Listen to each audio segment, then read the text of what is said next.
We are now live, and I'm waiting for the app to show us who will be in the discussion. And we'll see what kind of number we get right from the get-go. It's 12:14 my time and 5:14 your time.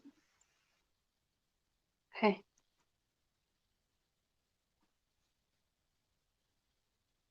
Scott is with us. Scott, how are you? Good to see you. We're going to wait for a few more people to join in before we start the discussion.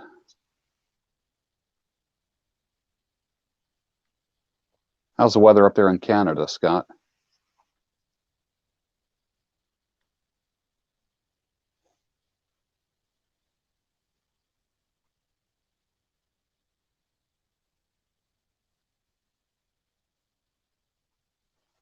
It's pretty cold here today. Pretty cold here today. All right, well, we will get started here. Well, good afternoon, everybody. I'm sure it's evening for some of you, and it's about noon time for me. My name is George Bruno, also known as the Sultan to many, and I'm having a discussion with a gal that you know named Agnieszka in Poland, who we had two other talks before, but before I go any further, welcome, Agnieszka in Poland. Hello, George. How are you? I'm doing good. I'm doing good. What's the weather there right now? Well, we are during the fall season, full fall right now. The temperature in 40s, 50s, but more 40s. So we're going down to, the freezing point. Probably in a week or so, we're gonna get to the freezing point during the night. But we have Yeah, a nice fall. It's a little bit of rain, but it's a beautiful time of the year when you have the all the colors, red, yellow. So that was it's a very nice yeah, time that of was the my year if it's sunny. yeah, that was my next question. Do you get the all the beautiful fall colors like I do here in the Northeast of the United States? Or do you get your Yeah. mountains and hills get all yeah? Yes, we do, and I truly enjoy that during my walks. And I love it. I love this time of the year, although sometimes it just may rain, the whole week, many Yeah. days in a row, and then it's not so nice then. But when it's sunny, Yeah. it's really enjoyable. Yes, yes, and for Oh. especially for the walks, and if you have the forestry area around you, then you can enjoy it. Do you are you in a more mountainous area or a more flat area? Mountainous. It's but these mountains are very low mountains, so we have a little hills, but at least they are good for walking. You don't need to climb, but they are very good for walking. So these are more like hills, but geographical, these are the mountains, and these are the one of the oldest mountains in Europe. So they're interesting for Hmm. people who like old fossils, caves. Ah, Yes. caves and like dinosaur fossils, like that kind of stuff. Yes, exactly. Yes, that's what we get here. Ah, very interesting. Very interesting. Yes. So let me ask you this. All right, so Yeah. we're about 5,200 miles apart. So that's a long way apart. And this morning I went shopping in the supermarket and I had my mask around my neck, which I just pretty much wear a bandana around my neck and then I just pull it up over my face, over my nose when I'm going into the store. I completely forgot to put my mask on when I went to the store. I did a complete Yeah. morning shopping trip. Now, it was very early in the morning, so there wasn't a lot of people in there, but I noticed that some of the people in there were staring at me. I didn't realize I didn't have my mask on until I was on my way out back to the truck with my groceries. Yeah. And they have a thing here in Pennsylvania where they're saying that they want us to wear masks when we leave the house. How is the mask life or mask culture? Because I know this whole pandemic thing is international. It's just not just in the United States. What is Mm. the state of affairs in Poland right now in Central Europe? Well, in Poland it's pretty similar. We have the obligation to wear the masks when we are outside, and we all the country is in a so-called red zone. So that the highest restrictions, because previously, like the whole country was divided to different zones. So there was no zone, yellow zone with some restrictions, and red zone with the most restrictions. And now all the country is the red zone. So that means you have to wear mask, and all the certain kind of businesses are closed, like restaurants, all the restaurants, obviously cinemas, theaters. Um, Mm-hmm. so any like music events, sports events are canceled. So they don't call it the lockdown, but practically it Yeah. is a lockdown. So you can go to work if you have the work, if your business is open. But pretty much that's it, and the kids go to school only up to third grade. So starting fourth grade, you have to stay home and do online teaching. So that has changed Okay. too, because previously September all the kids went to school. The numbers of people who tested positive was going up, and that's why they Yeah. started introducing almost every day. They come up with some new restrictions, some new regulations, so it's even very difficult to catch up, when to follow all of that, to keep up with the next restrictions. So it seems like this is the path that our government had chosen. Yeah. Here we have, they call it social distancing. Are they doing social distancing in Poland, like Oh yeah, 6 feet yes. apart from? Oh yes, yes, So it, yes. so when people are waiting in lines, they are spread out. Yeah, spread out, but when we had the first time the lockdown in March and April, people were more following all of the restrictions. They were really looking, Hmm. to be apart like that, to Yeah. really be careful with the mask and wearing even rubber gloves everywhere. Now, although we have many more cases, it seems like uh, just maybe because people are tired, or they kind of get used to the virus. I don't know if you can say that, Yeah. but they got Hmm. used to this new virus, and they don't follow as strictly. Okay. Some people do, but Okay. not everybody. Not everybody in terms of like really keeping the distance. Um, yeah. I know here in the States we talk about testing positive versus having symptoms.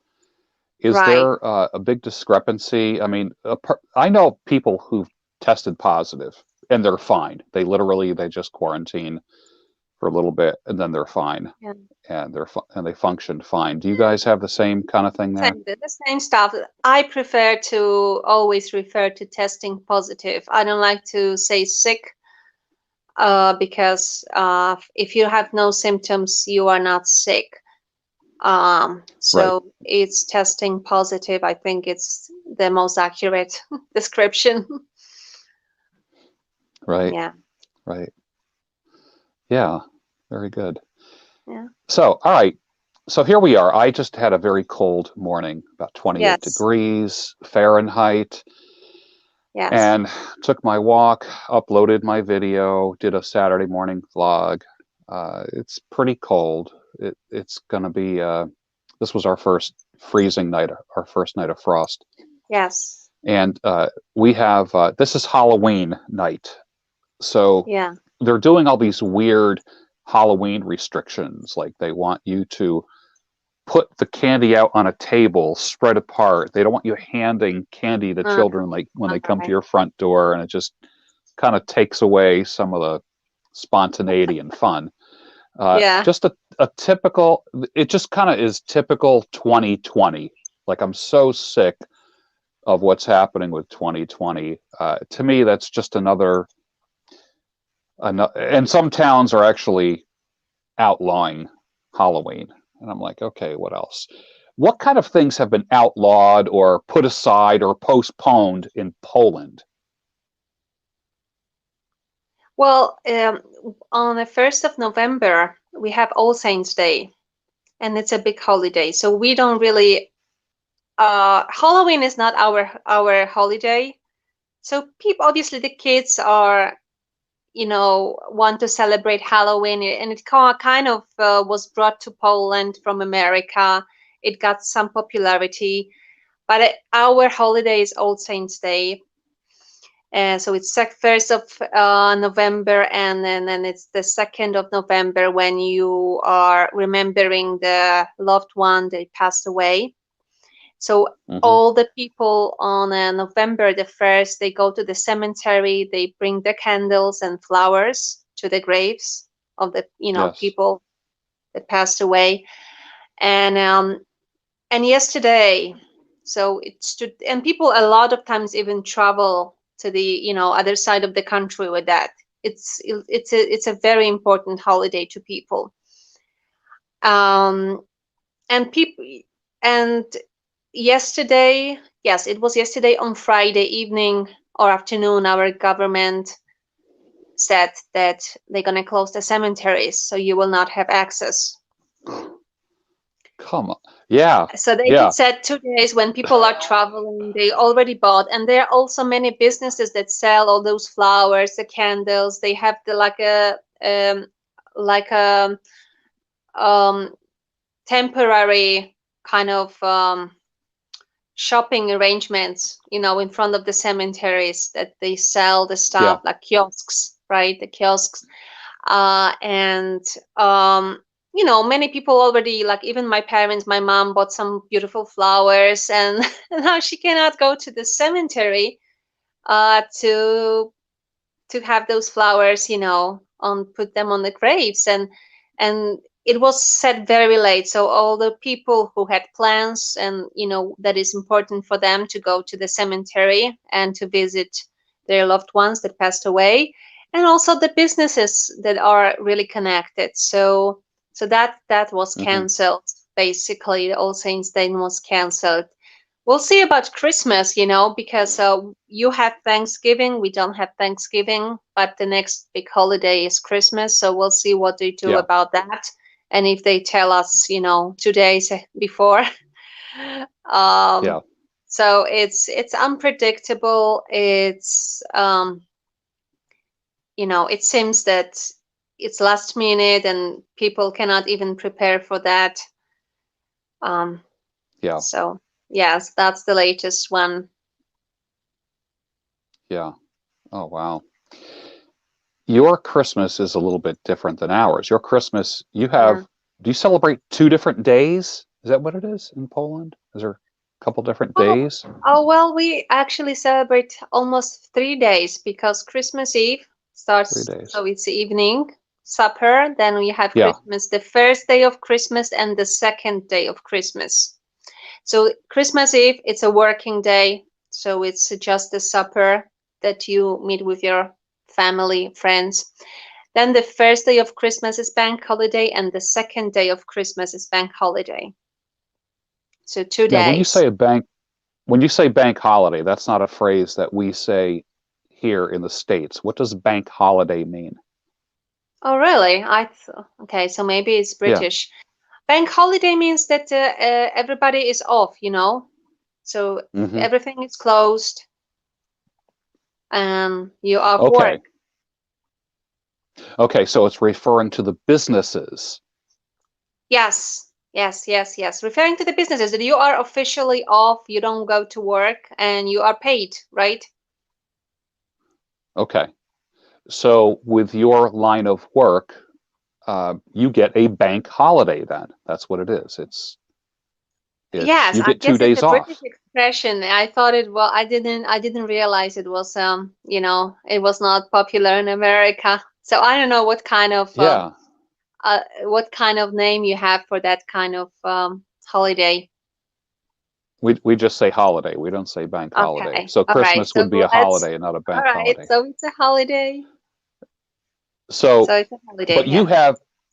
you have the second day of Christmas. What is that? What's different about the second day of Christmas than the first day of Uh, Christmas? Like well, like you we have one celebrate day and then that's it. some other events, but I cannot tell you explain really what you celebrate, like the name of Hmm. the saints that you celebrate during that day. I did not prepare for that discussion Oh, to describe that's all in right. details because I don't know That's all the right. English names of this, so I would have to like prepare. Right. Right. So Right. Now, is is it Christmas or New Year's where, and I'm pretty sure it's Poland, they have the wafers that yes, what is that called? Refresh my memory on that. opłatek. A płatek. Okay. Yeah. Tell me about a płatek. Tell me about that. Well, this is you get this from the church, and it is used during the New Year's Eve dinner. New Year's Eve. Uh, yes, the supper, the New Year's Eve supper, and you when you first you say the prayer, then everybody takes a platic, and you with everybody you exchange like the greetings. You give wish them the best for the next year. Sometimes like people apologize for all the bad things that they did during the year. So it's Ah, okay. yes. So and you share this with everybody. So everybody is exchanging opłatek. Like you take a piece, and then you exchange with everybody. Well, I wish you told me we were talking about Christmas, because I would prepare for Christmas discussion. I would show you this. That's all right. That's all right. I would just show you aquatic. Hold on one second.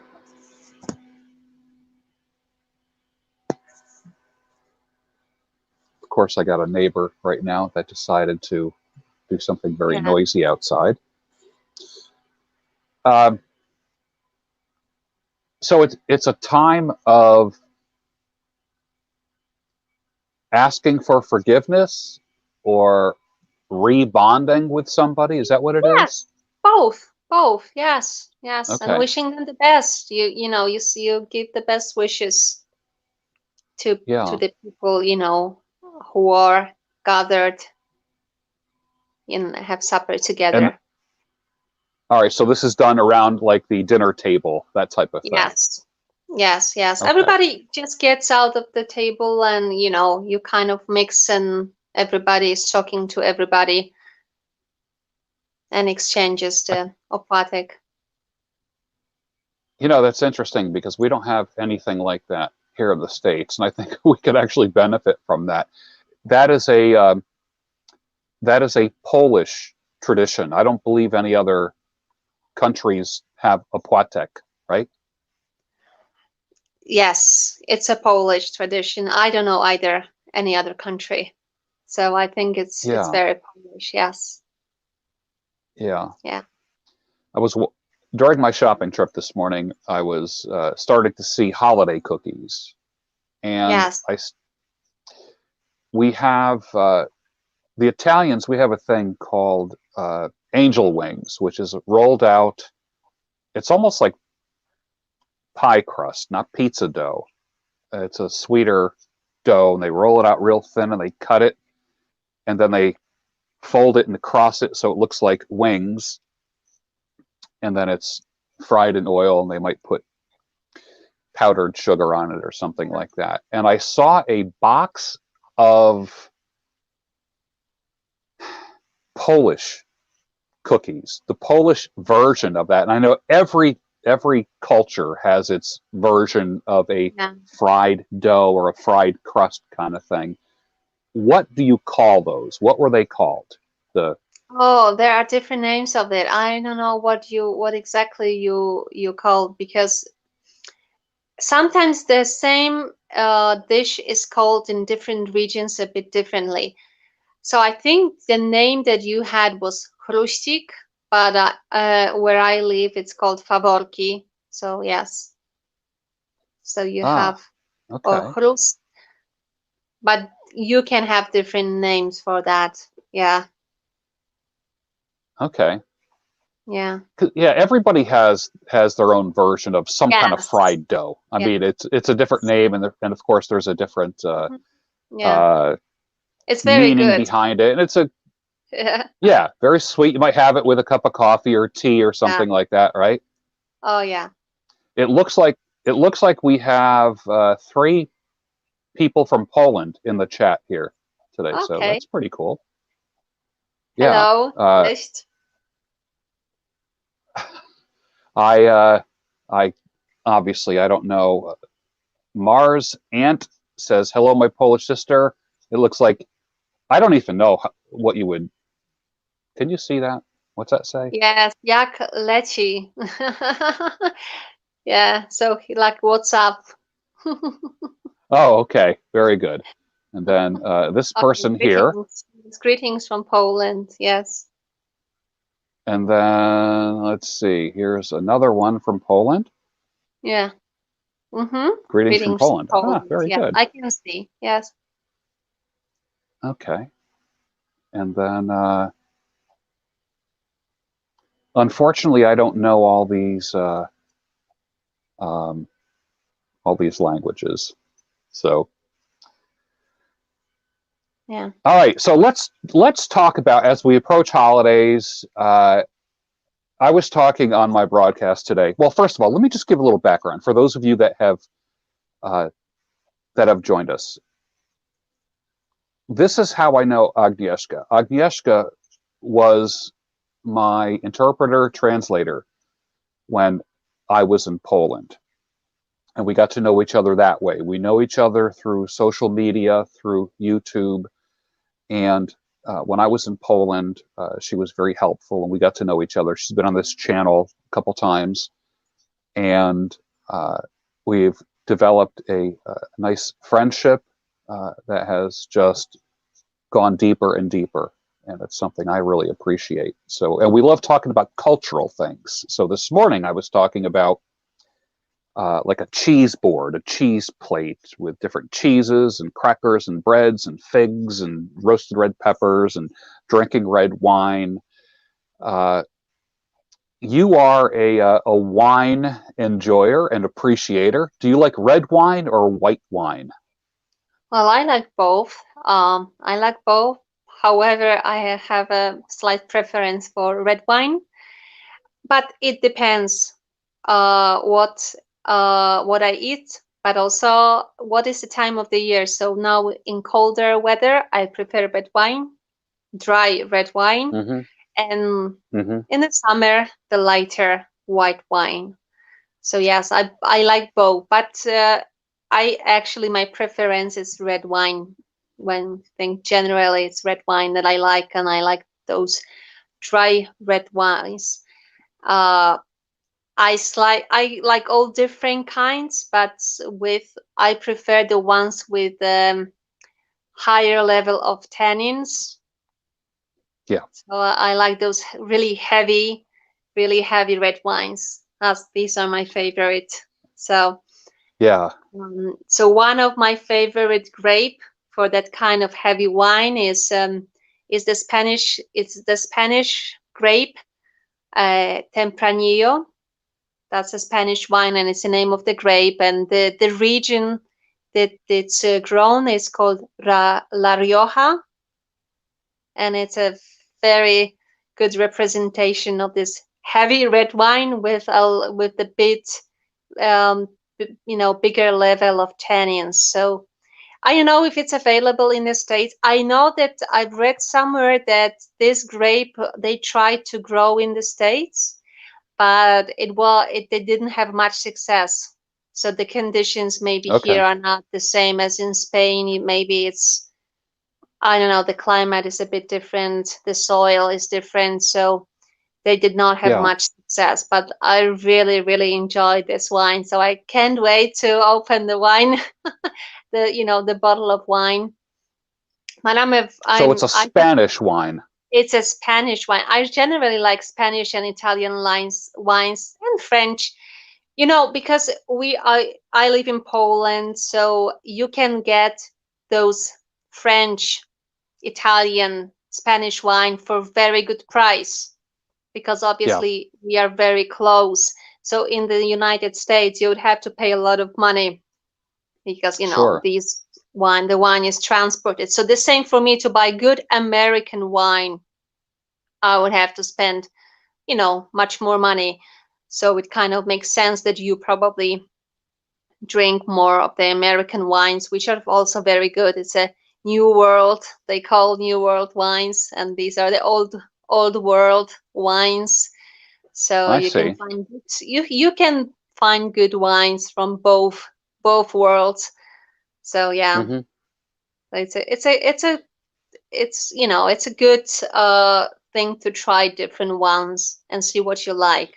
So yeah. Yeah. Well, you're a world traveler, so you've obviously been all through Europe and you've been to Yeah. America. Um, what is the most interesting food culture that you've experienced in your travels? What would you say? Well, interesting, or the one that I like the best. How about the one that you like the best? Oh, Italian cuisine, Italy, Ah, definitely. Nothing to compare with Italian food.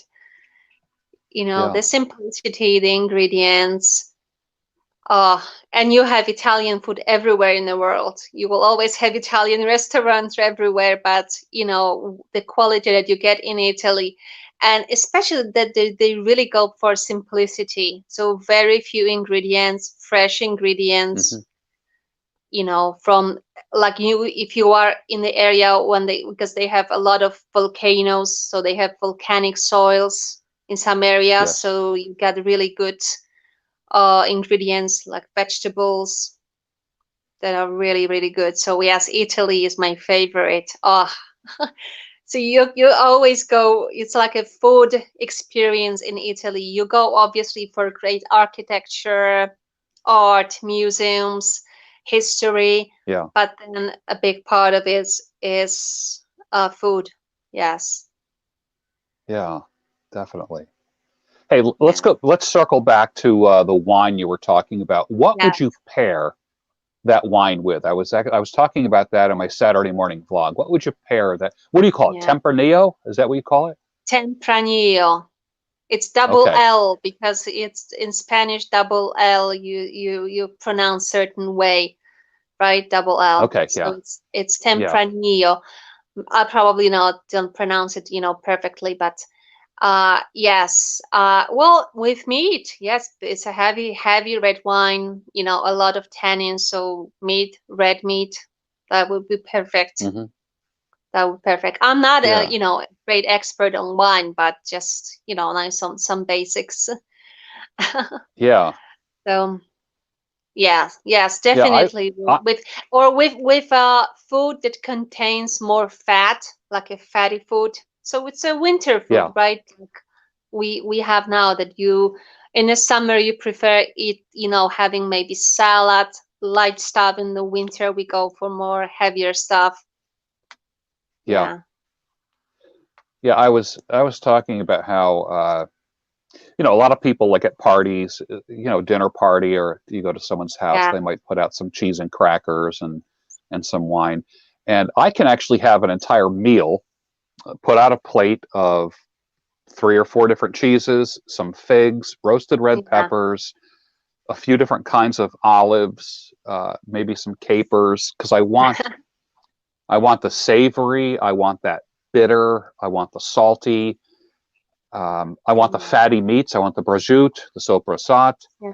and just having that maybe with some, piece of a tear off a piece of crusty bread. Oh my gosh! And a Yeah. glass of red wine. I'm all set. Yeah, that's Italian style. Yeah, Yeah. Oh yeah. Yeah, it's good. It is good. So yes. yeah. That would be dinner for me. That would not be an That's appetizer. That could actually be dinner. yes, yes, yes. Wonderful ingredient. And especially when you have good quality, good ingredients. If Yeah, you have, nice cheese, it's perfect. yeah. I want Yes. I agree. It's a if dish. you It's a dish. if you can email me that wine, the spelling of that wine, because I'm going to go to my wine store today and see if I can get it Okay. here. And then Yeah. I'll let you know how much it costs because I know it travels a lot further to get to me than it would to get to Yeah. you. So Yes, yes, exactly, exactly. So that's why I take advantage and I buy, Italian wine. Well, French wines are generally more expensive, even in Europe. French wines are just, you know, some people say they a bit overpriced even, but that's, that they yeah, have great tradition in making wine. Uh, yeah, it's a bit comes a bit pricey. um, but um, but you can really have good Spanish wine or Italian wine for a really good price, and enjoy it. Or even from other countries, there are many other countries that produce good wine in Europe. They don't may not yeah. have that much experience as those countries that I mentioned, but still, you can find good quality. Yeah. It looks like somebody left a Yes. in So the I have chat. greetings from me. Yes, and you are invited to Poland by Hubert, and he would like to smoke a pipe with you. Ah, oh, Written very good, invitation excellent, good. public. So yes, Oh, beautiful. Okay, good. yeah, So you are still operating as my interpreter, so that's good. yes, That's yes. good. That's That's fine. That's funny. fine. I like it. So here's an interesting thing uh, that I've learned about you over the past couple of years is that you really like mushrooms and you pick your own mushrooms. You Oh, go foraging for mushrooms. That's not something that I don't know anyone who does that. Tell me about mushrooms. oh, don't get me started. Yes.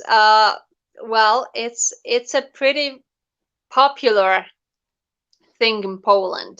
So Yeah, many people do it. Usually when your parents did it, like you learn as a kid, and you enjoy it. So that's how I learned about it. But it's a popular thing, and we have great forests with wild mushrooms because we're talking about wild mushrooms. And I'm really, this is one of my favorite thing to do during the fall time because the season for mushroom, like the peak season for mushroom is well, end of summer and the fall, especially like the beginning of the fall. So end of summer or through the summer, but the majority of good mushrooms are, September, okay, August, September, October. So this is these are the best months to go mushroom hunting in the forest. And I go every single year. I make many trips to the forest, and I always bring some mushrooms. Some years are better. This year was not good because we had really dry summer, so it wasn't so bountiful, but still, I got some mushrooms, and I is obviously I prepare them, and sometime or I eat them right away, or I freeze them, or I dry them. So it's you can preserve them. So wild mushrooms are just great. They are very tasty, but also in recent years, they've been proven to be really good for you. So they really have good Yeah. qualities. They're very nutritious. They contain a lot of proteins, especially some of the kinds, like bolete, the porcini, you call it porcini, right? The bolete mushrooms, full of protein, a lot of good minerals, a lot of even some vitamins, vitamin C. And I just read 2 days ago that some of the mushrooms, they even contain vitamin D. Mm. So when I was little, everybody said, okay, mushrooms are not really a good food. They are tasty, but they are not really nutritious. Like you should not eat them too often, did not, because they're not really that good for you. And in recent years, the approach has changed, that they really contain, especially a lot of those trace minerals that we don't have in many plants because our soils are depleted, like, for where we grow our plants. So these are the mushrooms that grow in the wild, in the forests, and that's why they contain a lot of good, nutrients and important elements. So Hmm. my favorite are obviously porcini. So this is bolete mushrooms, Hmm.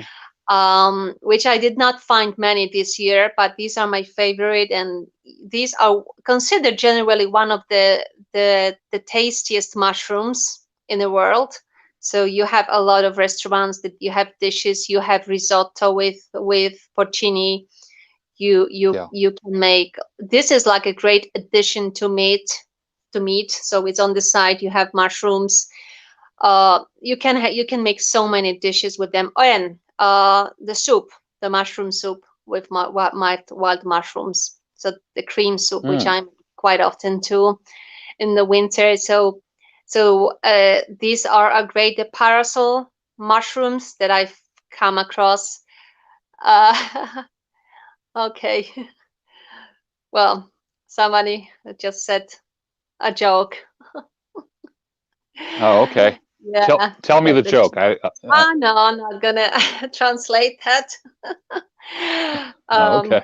um, so, but it's the parasol mushrooms that I found last week and today by accident when I did my walk. I found those milk cap mushrooms, which I'll show because I just have them here because I brought them today. So these are milk caps, but this is a special kind of milk cups because there are many different kinds of milk cups, and some are poisonous, some are not, because you have to know about wild mushrooms that many of them are poisonous and many of them are deadly. So these are from today. Smell Oh, great. wow. Look at that. Yeah. Well, Yes, how? yes. All right. So let me ask you this: what do they smell like right now? Earthy smell. Earthy smell like mushrooms. I don't know how to describe. Yeah. Just Are they it smells like firm? Are they forest. firm or are they spongy? They are like this. This green stuff is that when they were damaged, they turn like a little like Okay. green. They are not spongy ones. These are, the bolete are the spongy ones. These are not. Okay. These are, I think these are called gills as far as I know in English. Yes. So Yeah. gills, Yeah. yes. And that's how I With think this that's one, how with the the mushroom with gills, we have to be more careful because many of them are deadly, are very poisonous. So the spongy one are safer choice. Obviously, even among spongy ones, you have some that are not edible, but generally yeah. they are safer. Yeah. Uh, Oh, Go what ahead. do deadly mushrooms look like? There are many deadly mushrooms. The most deadly one in Poland, it's so called the death cap. So if you look in, on Google, the death cap. Another one is called so-called the destroying angel. Hmm. So some people, when I mentioned before the parasol mushroom, so this is the most common mistake for the people who don't know the mushrooms, that they mix up the parasol mushroom with the death cap, and this is the mushroom that kills you. And the what I've read is not, you don't feel the poison right away. So you feel okay, and even after 8 hours, they start, Mm. you know, you feel the symptoms, and it affects your nervous system and your digestive system and your colon. So it damages really, like, and people really die. People die. Yes, Wow. that's true. All mushrooms Wow. are edible at least one time. That is true. That is true. That's what we say in Poland. Yes, yes, exactly. So you have to learn before you go, and you have to learn a lot about what is in your area, what is the mushrooms that are good ones, and a lot of good ones have the poisonous look-alike. So you have to really learn how Mm. to differentiate between the good one and the bad one. And there's so many Okay. resources, even videos online and books, how to tell the difference. Um, Hmm. so you when you learn, it's then you find it, then it's not so difficult. But if you have even 1% of uncertainty, you don't eat the mushroom. That's the number one rule. So you cannot, you have to be 100% sure that this is a good one. So Hmm. yeah, yeah. But this is a very, it's a fun hobby. And then the mushrooms are just very tasty. So it's a great way to spend your day in the forest. You're not just walking, but you're walking with the purpose. And Yeah. you can Yeah. make great dishes. So Yeah. this is what I like. Yes, and also it's very useful to learn about the trees, because those wild mushrooms, like when you take the mushrooms that you buy in the store, like oyster mushrooms or portabella or shiitake, they are grown Hmm. like in a places like artificially outside the forest, right? They are Yeah. grown in some special places. And I think you mentioned that Pennsylvania is the American capital of mushrooms, right? It is Kennett Square, Pennsylvania. That's kind of like it's just miles of mushroom farms. They're barns, dark barns, basically. Yeah. And then as far as the wild mushrooms, I know in areas north of me, the morel mushrooms Yeah. are a big deal. And it's Right. funny that you mentioned trees. I've heard that it's if I'm not mistaken, elm trees.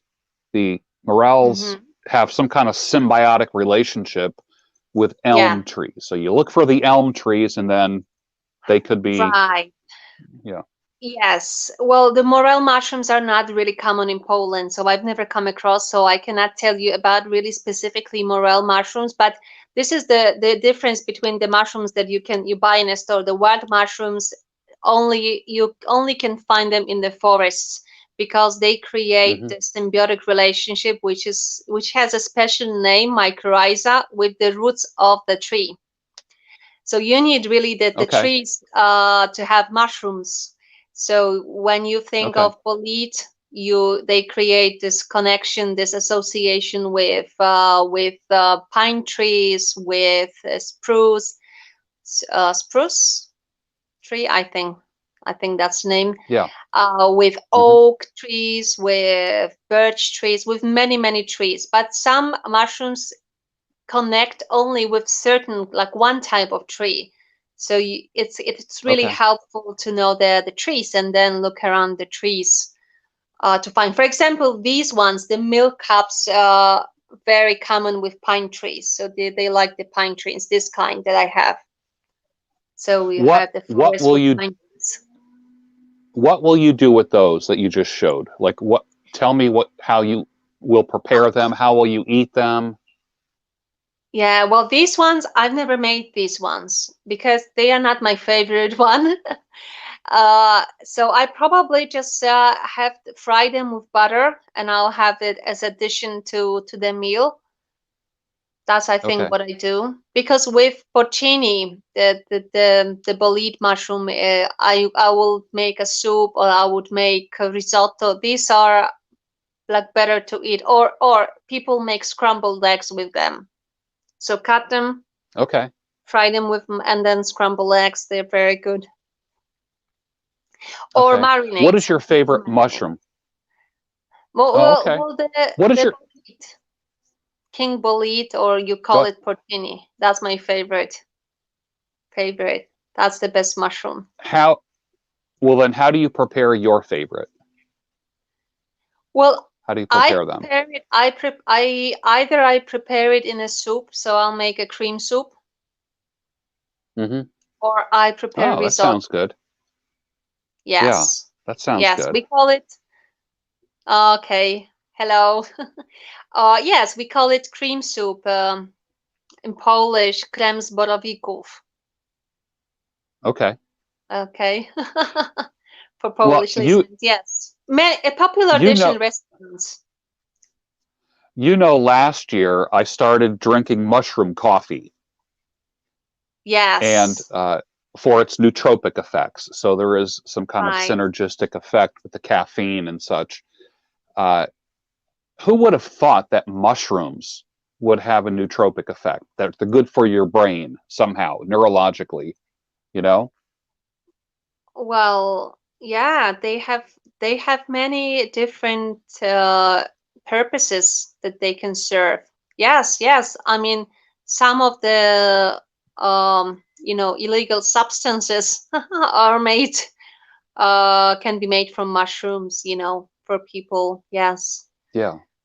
So yes, yes, exactly. But this is beneficial. I guess the ones that you have, that this is really, really beneficial. Yes. Yes, but a lot of mushrooms are used in medicine. So, the last decades we started learning more and appreciate more because like people thought that, oh, these are just like parasites. They don't serve any purpose, and now it's changing. It's different because you Hmm. like the kingdom of fungi where the mushroom belongs, right? Separate kingdom from, it's not, so fungi are not plants or nor animals. They're just a separate kingdom, and you within this kingdom you have mushrooms, you have Oh mold, yeah. you have yeast. So lion's mane, okay, yes, lion's mane, I've never found that, but I yes, it's a popular, yes.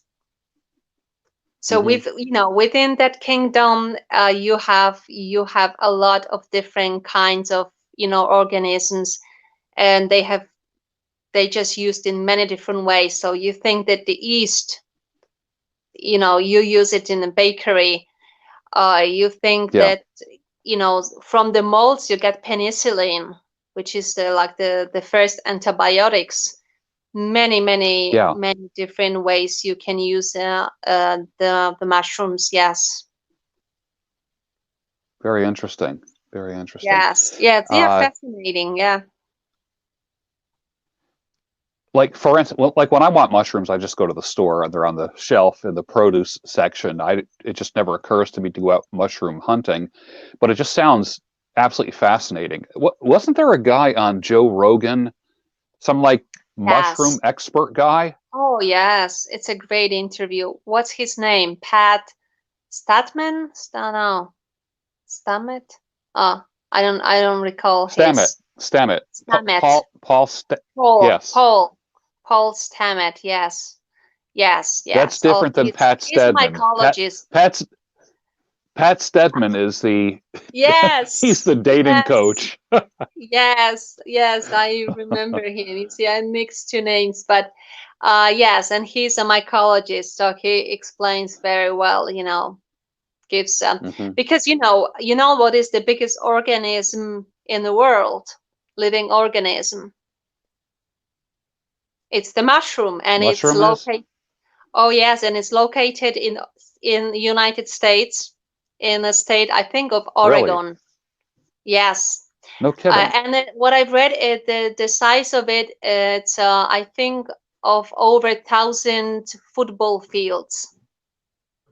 Holy cow! Over 1,000 football fields. They were researching that this is one organism, but you have to remember that the mushroom, the biggest part, is underground.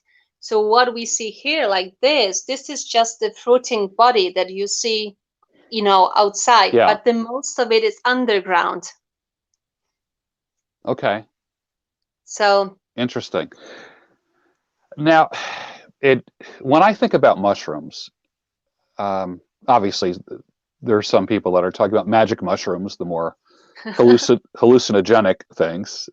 yes, I like yeah, mushrooms. I like mushroom. I like mushroom gravy. I like mushroom soup, cream of mushroom soup. I like yeah, mushrooms. A lot of times when you go out for a steak, they will say, "Would you like mushrooms on your steak?" So they will put, yeah. these fried mushrooms on the steak. Which, why do mushrooms complement steaks? I just always thought that was interesting. Why don't they?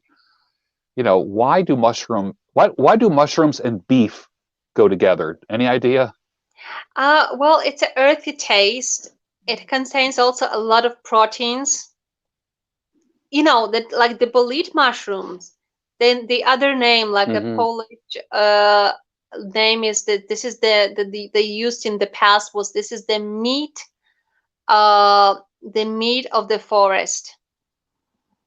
So they Mm-hmm. have this a little bit of this meaty taste, Mm-hmm. earthy Interesting. taste. Uh, Mr. Singh says mushrooms are good for hair.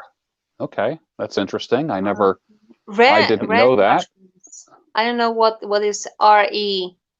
I'll have to check I don't this, know. I but have I'll no check idea, but this.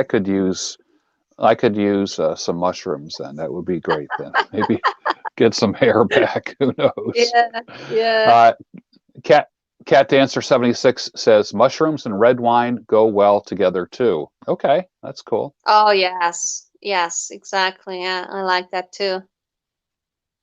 Yeah, that's cool. Um, the thing that would freak me out would be not knowing if I was picking an edible mushroom. And of course, I know the joke is all mushrooms are edible, some only once. Yes. But like that's not a that's not a chance that I want to take. I mean, if I go out into the woods and see a bunch of Yeah. mushrooms and pick them, how do I know for sure that they're not going to kill me? I mean, how do you know that they're not going to kill you? You go out, you go mushroom foraging, you come back. Huh. Yes, and I sometimes come back with a full basket. Well, how do I know? Yeah. I've learned about them. So it's not like by accident I'm going out and I'm just gonna start, mushroom hunting. You need to prepare, you need to learn first. And good is um good is to go with the experienced person that can show you around and can, really tell you about the mushrooms and how to recognize them. And you can see not just on video, but in real life, somebody can really guide you. So this Yeah. is good. Yeah, and start with those spongy mushrooms because within those spongy mushrooms you have very few poisonous ones. So this is always Okay. safer choice, and the most dangerous one are the ones with gills. Really? Yes, yes, yes, yes. The most deadly mushrooms are within the gills ones. So these are that I mentioned, the death cap, or Yeah. this is like amanita Latin. It's called amanita. So this is the whole family, amanita family. That you have a lot of poisonous mushrooms, like for example, this red beautiful mushroom with white dots, right? So this is also Yes. from amanita. So I think it's called dry agaric. It's an English name, but this is Amanita family. So within this family, you have a lot of poisonous mushrooms. Yeah. It's funny because when, uh, like on phones, when you look at the list of emojis, the Yeah. mushroom emoji is a poisonous mushroom. Most people don't know that. Like when you put a Yeah. mushroom emoji in your text, it's that red mushroom with the white dots on it. Oh yeah, and that's what I have on my desktop. Yeah, It's a beautiful mushroom. It's just a it's beautiful pretty. mushroom. Yeah. Yeah, yeah. Oh, So looks like we have someone from Poland saying, Agnieszka, she's a very beautiful Polish woman, isn't she, George? Our lasses are 100% and intelligent too. Redundant? Yes, I agree. Absolutely. Definitely. All right. So there we go. yes, that's the Yeah, one. there it is. Yep. Yes, yes. But the interesting fact is this mushroom is not the most poisonous one, and I've read interesting facts that if you cook it twice in the water for at least 15 minutes, but that's what I've read. Yeah. I have not done it. You cook it and you pour the water out, so you basically get rid of the water, cook again, and again get rid of the water. Then it becomes edible because you it's during cooking all these toxins are just washed out, and then it is I safe. see. So yes. I And see. another story is I've read that in Siberia in Russia, people because this is the mushroom that contains the psychedelic substances, right? This one, the red one. Yes. Yes. So I Oh, heard the okay. stories in Russia. Well, I mean, people are first of all they are trying them, and then somehow they extract these psychedelic substances, which I've never done, and I'm not gonna do. But in Russia, in Siberia, I heard that I've read somewhere that because some animals eat those mushrooms, yes, so they can digest. So I've read that in Siberia, Yes. some I think that was the what kind of animals, um, reindeers. I think that these are the reindeers that they eat those mushrooms. They Wow. digest them, and they obviously they're not gonna get sick, and then they pee, and the people were taking the urine and they were Yes. drinking the urine of the reindeer that contained this psychedelic whatever substance. I don't How know if does that is true, but how that's what I've read. And then they ha, like they didn't get sick, but they got the benefits of it. yeah, yeah, they were That's tripping. weird. So Yeah, that's but weird, what's but weird that's is what I read. how did the first person figure that out? I mean, the first guy that drank I have no reindeer idea. pee, you know? Yes, How do you come to yes, that yes, conclusion? yes, yes, Oh, that's funny. yeah. Interesting. All right, so this is a hobby that Yeah. you learned from your family. Yes, yes, exactly. Yeah, because And I because I mean, like, like yeah, I'm fascinated by it. I'm fascinated. I actually, I mean, I want to go mushroom foraging. yes, I'm sure. And you have in Pennsylvania, you have the forest with mushrooms. So you should basically, yeah, just try. And even if you don't bring anything, like what I do now, even if I go and I don't bring anything, I take pictures and then I try to find what kind of mushroom is it and learn about it. It's just really fascinating, and it's when you do your walking, it just takes your mind away from all the problems because you're just focusing on finding mushroom and doing like all the little research about them. So it's fun. Yeah. It's really you're gonna have great time. So even if you don't bring anything, I'm never disappointed. Oh, I didn't find anything because I always take nice pictures and then I try to learn because they're always Hmm. mushrooms. So even if they're not edible, they are really interesting, and it's just a great way to spend your free time outside in nature. So let me ask you this then. Uh, Yeah. is mushroom hunting season over with for me here in Pennsylvania, or do I need to wait till next summer? Well, I don't know about you because you may have different kinds of mushrooms because some mushrooms can grow in low temperatures, not so many. Hmm. So these Hmm. ones that I have here today, these they can survive in some cold nights during some cold nights. But most don't like the temperatures below freezing point. Okay. Okay. Yeah. Uh, Pierogi, it was mentioned pierogi with mushrooms. Very good. I'm getting hungry now. Pierogi with mushrooms. That Oh, sounds like it they would be are good. You excellent. mean wait? Do you mean cooked with mushrooms or mushrooms in the pierogi? In the pierogi Oh, as a okay. filling. Yes, Okay. Do you very make good. pierogi? I do make but I don't make the greatest pierogi. I'm still learning, but I make. Okay. Yes, yes, I make. Okay. They are very What? time consuming. A lot of work. Yeah.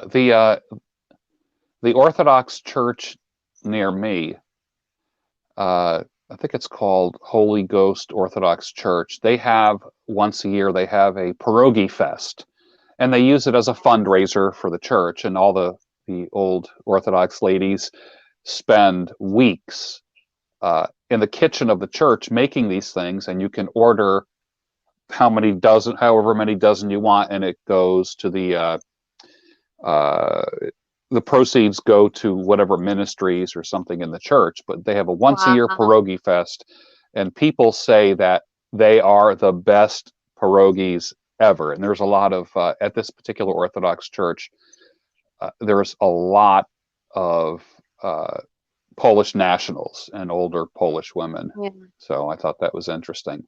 Yes. Well, I'm sure Alexis needs to spend a lot of time. If you do it with your hands, everything, Pinch, pinching them. yes, pinching them, and yes, that takes a lot of time, a lot of time. So you need to really dedicate a lot of time, because obviously if you start making them, you're not gonna you it's the best way to is to make a lot and freeze some portions, and then you take out of the freezer and you can make them anytime, because you're gonna make a lot of mess in the kitchen. And it's Yeah. a lot of work, so it's good to make a lot. But Yeah. it's basically I would dedicate 2 days, like 2 afternoons. So one is to make the dough, like first is to Yeah. make the filling, so whatever I want to put inside, and then the next day Yeah. is to make the dough and then make the form them. Yeah, that's a lot, Now, but they are good. when Pierogies was one of the best thing in when I was Poland. in Poland, well, when I was in Poland, and when you and I met uh, at the buffets 3 times a day, there was pierogies on the buffets, breakfast, lunch, and dinner. It seemed like there was Wow. like a pierogi for every occasion. It seemed like, and there were even like sweet ones that had like a sweet cheese Oh in them as yeah. well. Yes. Oh It yes. was almost With like strawberries, you can have with blueberries, with plums, all different kinds. Yes. okay, yeah. Another Yeah. thing too, I remember seeing seeing at the buffet there was a sign that said cottage cheese, and there was a block of cheese, and a knife, and you'd cut it. For me, in the States, cottage cheese is a container filled with very loose curds of cheese. Ah, yes. And Yeah, that's the difference. oh, in Poland, cottage cheese was like a chunk that you cut. Yes. Yes, it's more solid and it's very good. It's very good. Yeah. Now, do you put that on a sandwich or do you break it up? What do you do with it? I Yeah, you didn't can have any. do many things. You can put like you slice and you put like a thick slice on the sandwich. You can do that. And then if you Hmm. want like in a sweet way, you can put a little bit of honey on it or a little bit of Oh, jam. okay. Yeah. If you want it in not in a sweet way, then um you can make the dish that you made once, that I recommended to you, to use the cottage cheese, but you didn't have the right cottage cheese, with radishes, with cucumbers, chives. Oh, that looks And so good. Yeah, I remember making that, but I didn't have the Pierogi, cottage cheese. Like, and that dish is called there you go. Pierogi. Yes, Yeah, yes. yeah. So this is a savory dish, but it's really good. Well, I have to make that. I have to make it. I haven't had it for months. Well, Yeah, it's a even breakfast. seeing It's a some of the breakfast. Polish food. Oh, it's a breakfast kind of It's a thing. breakfast dish, yes. Okay, okay. Um, is there a wine in Poland? Do they make wine in Poland? Is there? I mean, it's not like I go to my wine store and there's a Polish wine No, section. yes, they make. You know, the climate also has changed. We have warmer weather. We've had really warm summer. So there are wineries here in Poland. So yes, it is made, but I don't think that we have the best wine in Poland. I would not say that we can compete with French wine or Spanish wine. I don't think we have the soils and the climate that is the best for the wine. So it's good. I think Yeah, you can find good wine, but yeah. yeah,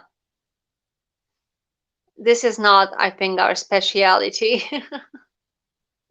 I I think see. when it comes to What is? alcohol, you have much better chances finding a good beer if you like the beer. I don't drink beer at all, so I cannot like give you recommendations. I don't like beer, but you have a lot of breweries that are like local breweries and not like big ones, not the chains, but local ones. And yes, so you can find, I Yeah. think, more a good beer.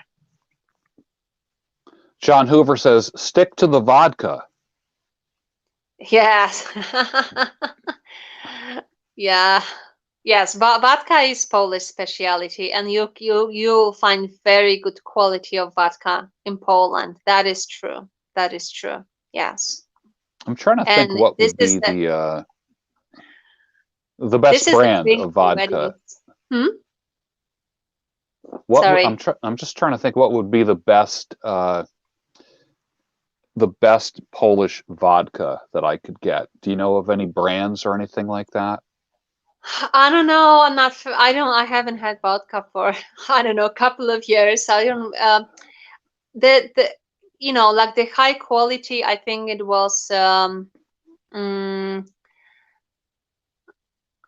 okay, sorry. Nalewka. Sorry, I'm reading. Uh, I think there was like there were some like prime vodkas, which is a lot of made to for the experts. So I don't know if it's a Belvedere or Chopin vodka. I think the Chopin vodka was like a high price and good quality. But the one that you a lot of it's not a very expensive one, but it's a traditional Polish, and it's a lot of times you can buy at the airport, and it's also good for drinks. It's called rublówka with the piece of grass inside. I don't know if you Okay. saw this. Rublówka. Oh, Pan Tadeusz and Sobieski. Yes, yes. Żytnia wyborowa. Okay. Yes. Okay. Many. I'm not, I don't drink that often. Not an expert on vodka. Well, vodka, the thing about there is the thing about vodka that this is a traditional drink for the wedding. So you have a wedding, you're gonna have vodka, and people have shots. So you don't make drinks with vodka, you just have shots, right? Oh, so it's not like vodka and tonic and screwdrivers and Yeah, orange well, juice and vodka. You're you have those drinks, but the most popular way to drink vodka is to have vodka shots. really. Yes, and there is a advantage to that. If you just drink pure vodka shots, you don't mix it with anything. You feel very good next day. You're not gonna have headache. Oh, Like really? you're not gonna have a very bad hangover. Yes. If you just stick to vodka, you're gonna feel okay next day. If you start mixing it, then people, have issues. Or you drink vodka, then you drink a glass of wine, then you're gonna have issues next day. But, Yeah. So I'm not an expert at just stick alcohol. with the vodka. Okay. Well, that's I a good opened, thing. yeah, I opened a bottle of wine a week ago and I still have 3/4 of this bottle. So I'm a Yeah. slow drinker. So I have a half of Yeah. the glass or one glass of wine and that's it. Yeah. I like one glass. One glass with dinner and Yeah, it's I'm good. enough. That's Yeah. enough. Definitely. So, As far as um, let's take a look at the future of Poland. And oh wow. let's Poland has been through some stuff historically. Uh, That's the right. more I studied, the history of Poland, uh, I'm just I just feel for the Polish people just terribly. What happened? Mhm. World War II was horrible. I mean, you got it from Russia on one side, got it from Germany on the other, communism and Nazis. Uh, how has that affected the culture, the modern culture? Is it in the modern Polish person's genetics? Are they aware that their country, like for me, like in my country, um, the last big crisis, was like we never had a war here. We had World War Yeah. One, World War Two, but it was not on our soil. The last stuff that was on our soil was our Civil War, which is back in 1863. Prior to that, there was some skirmishes, and then basically the Revolutionary War in the 1770s Yeah. when we were at war with Britain. But in Polish history, war is not a distant memory. Yes. Um, Talk to me about the Polish people and war. And because from what I understand, entire cities were flattened. I remember seeing pictures, and a lot of the big cities were built from the ground up since World War II. Well, Warsaw was really flattened. Mm-hmm. Warsaw. Yeah. Yeah. Yeah.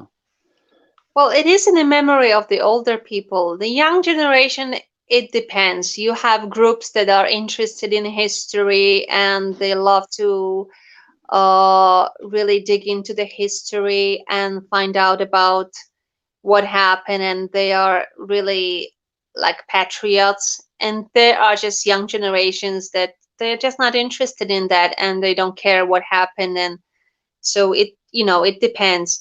Um, but I think it's still everybody heard from the older generation some stories.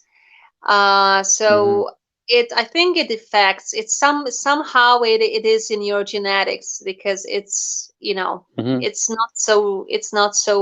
was not so long ago. And war is one thing, but 45 years of communism, Mm. that took a toll on us. And that's I experienced that as a child, right? So I remember. So I think we more even remember the communism and all this oppression more than even the war. What was But it like growing up under communism? yeah, What was it like? wow. What I was a little child, so I don't have that many memories. But it's the whole economy is it's a socialist ideal which never worked anywhere, right?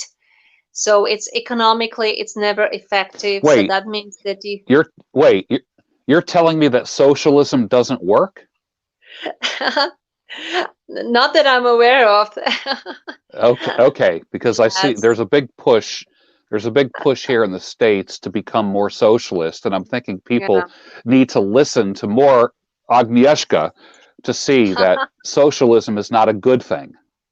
No, well, it comes with a big price because, well, it's not sustainable, and it always comes with terror.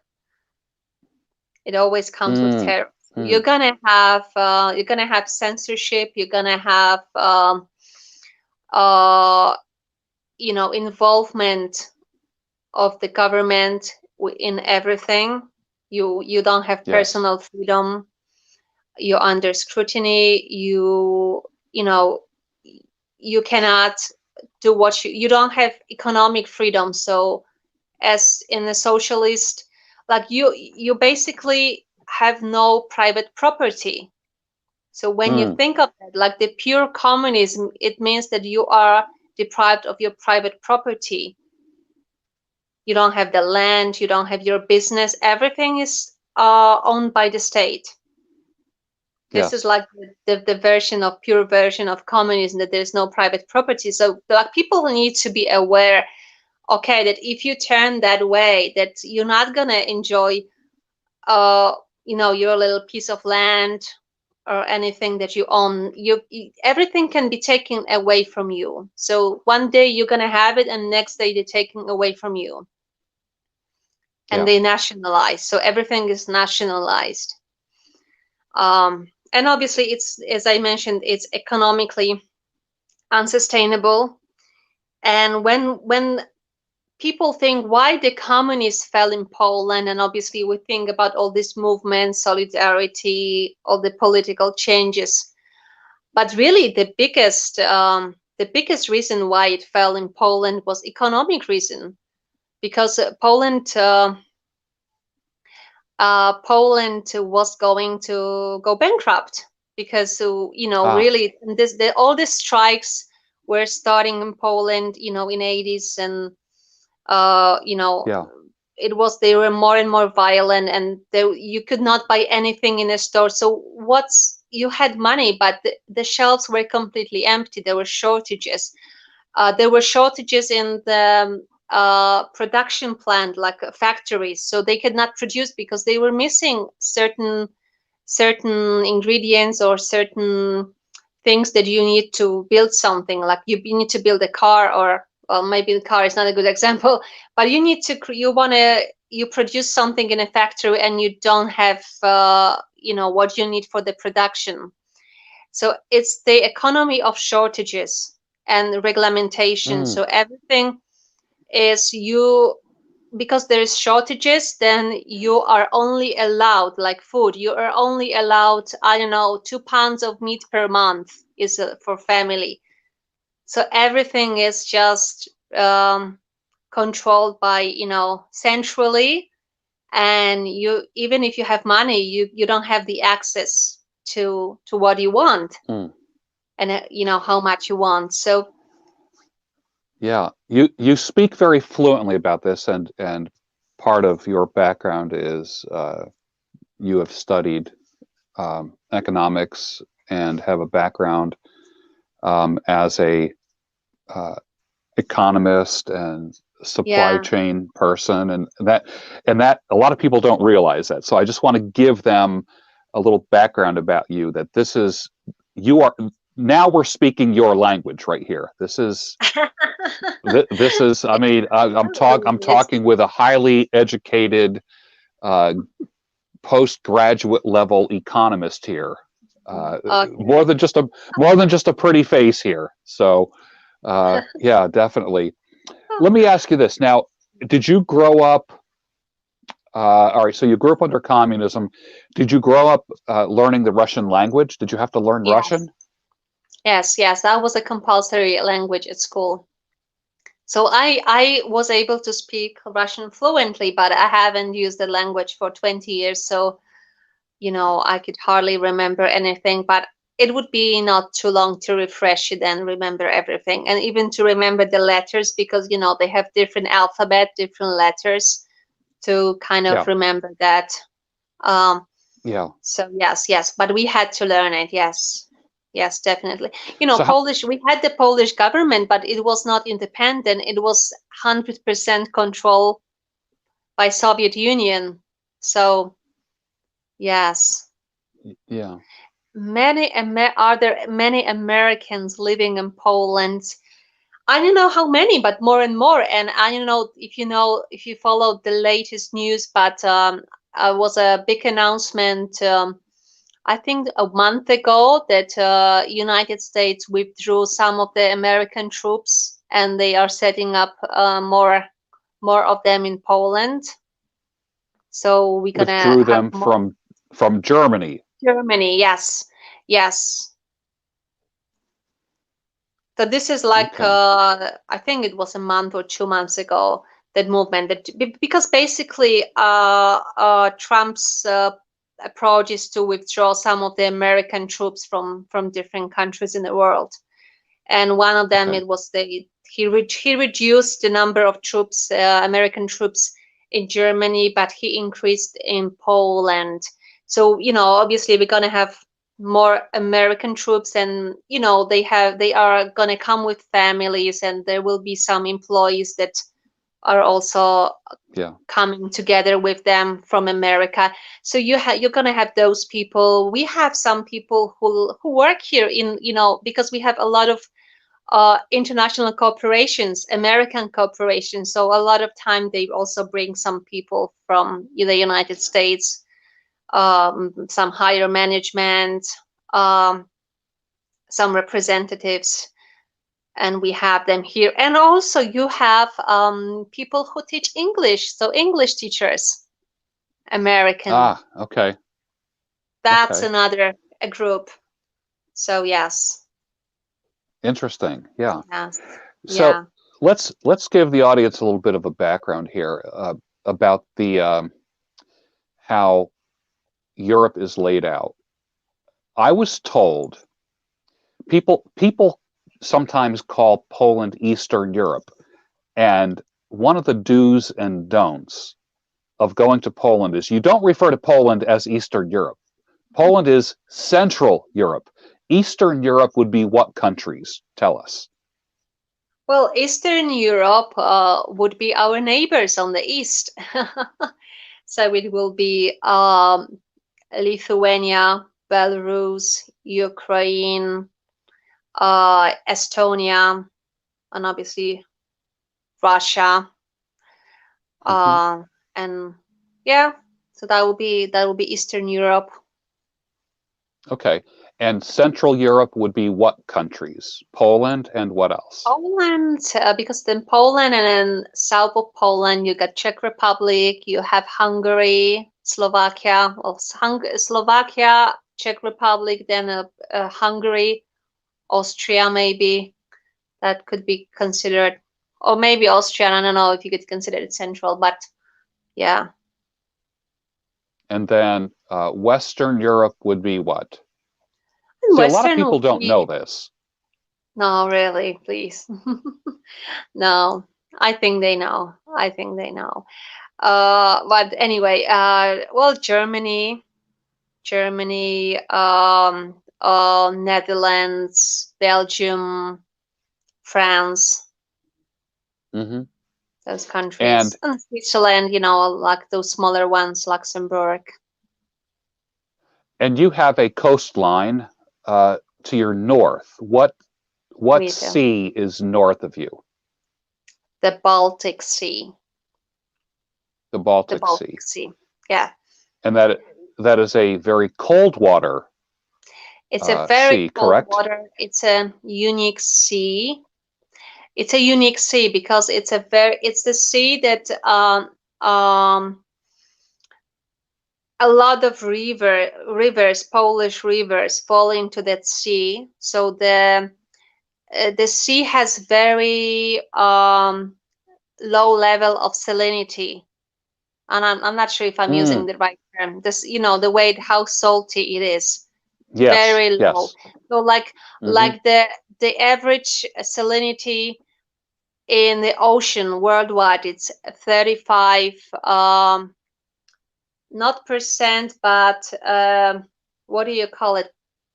Point per thousand, right? Per thousand, not percent, but Yeah. per thousand. Mm-hmm. 35. So Mm-hmm. Polish Baltic Sea is only 8 points Oh, per thousand. So much okay. lower than the average, right? I Much see. lower. So it's a different sea. It's very unique sea. And you have some fish that like the cold water. You have a lot of herring. I know you like herring. Yes. So you have a lot of Yes. herring. What else do we have? We have hmm, forgot it because I'm trying to remember the English name of the fish. It's not so easy, you know. The herring. I think the herring is the most popular. Flounder. Flounder. Okay. Yes, that's another one. Yeah. Um, Dorsch. How is dorsch in English? Anyway, I'll forget. That's another one. So I'll remember in Polish. So, Yeah. but it's a cold sea. It's a very cold sea. So even in the summer, if you go there, some people go in the water, some not. However, we have one of the most beautiful sandy beaches. Very fine sand. Wonderful. Okay. Beautiful. And what is unique about Polish coastlines? A lot of times it's a forestry. So you have forest, you have like the beach, and then you have the water. So a lot of those strips of land are kept as a like national park. Cod. Okay, cod. That's the name of the fish. Thank you. Okay. Um, so um, so it's you have beautiful landscapes and a lot of those areas around the sea. It's like national parks or some other parks that not everything is like populated with hotels and Yeah. uh, like you have a piece of land that separates that you have nice nature by the sea. So not everything is like so commercialized. So in some areas, yes, but not everywhere. So it's a unique landscape because you have forest when you have, I don't know, pine trees, and then you go on the beach and then you have the water. So it's really Okay. picturesque, it's beautiful, it's unique, it's different, not so commercialized, not so, um, you can find still some quiet places, although many people like to go in during the summertime. It's very crowded, but you can still find some nice areas. So I would recommend. Yeah. And the sand is just the best sand. I've been to many places, but this is like the best sand. It's beautiful, Yeah. very soft.